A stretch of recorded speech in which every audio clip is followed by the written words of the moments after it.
You've probably seen them on social media or even have them in your home. Water beads, a tiny ball made out of super absorbent polymer material.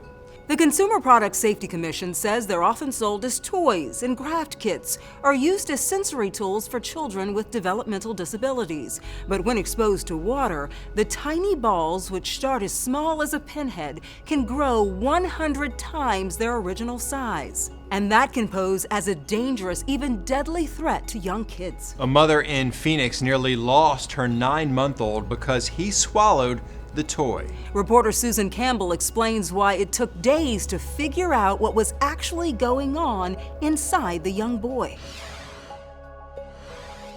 Jonah was just 9 months old when he got really sick. He was just like projectile vomiting in a way I've never seen. His mom, McKaylee Brown, took him to the hospital. In the emergency room, they're like, we're seeing babies that are dehydrated all the time. Take some anti-nausea and some Gatorade and you're good. But he wasn't. McKaylee's intuition told her this wasn't a virus. It was so miserable to see him just so severely ill and no answers. The diagnosis took days. A CT scan finally solved the mystery. The surgeon was wonderful, and he came in and he's like, I don't understand it, but there's like a big ball inside of him, like something he couldn't have swallowed.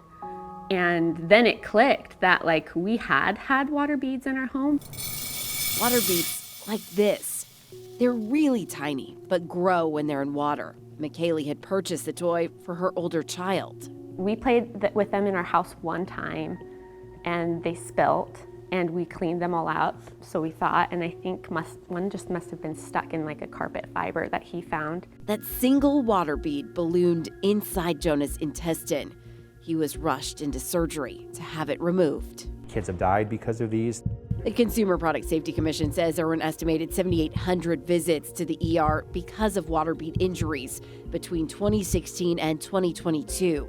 If it goes down in your airway or your trachea or the back of your throat, it could swell up and close off your airway or block your breathing. Or if it goes down your GI tract and goes into your esophagus, stomach, and intestines, it can keep expanding, and it can get, some of these can get to the size of a tennis ball or a racquetball, and it'll cause a complete bowel obstruction. Now New Jersey Congressman Frank Pallone is proposing a ban on water beads that are marketed for kids. Do you think a ban is a step in the right direction? Absolutely, I think it is. And I think there's enough evidence out there. There's enough clinical reports through different children's hospitals and whatnot. Our experience here, we've seen it, where it should just be banned. McKaylee wants a ban too. There's a group of us who have all had traumatic experiences, but then there's one mom who just doesn't have her daughter, and I've listened to her share her story many times.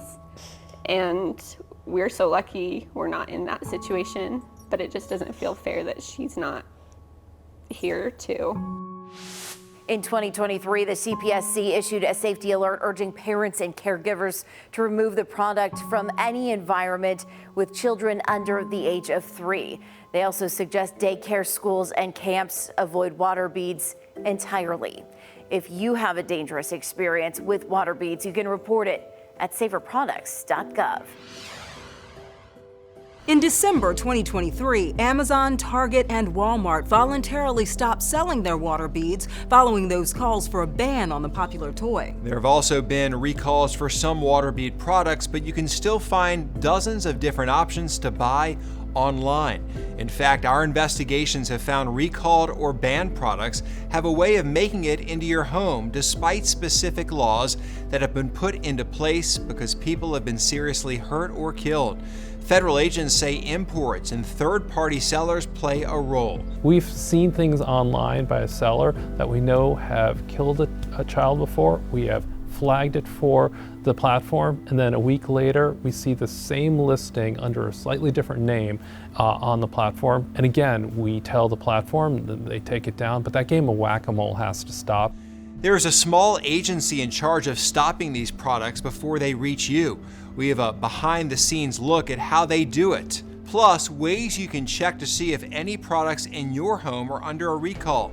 Just head to investigatetv.com and search defective.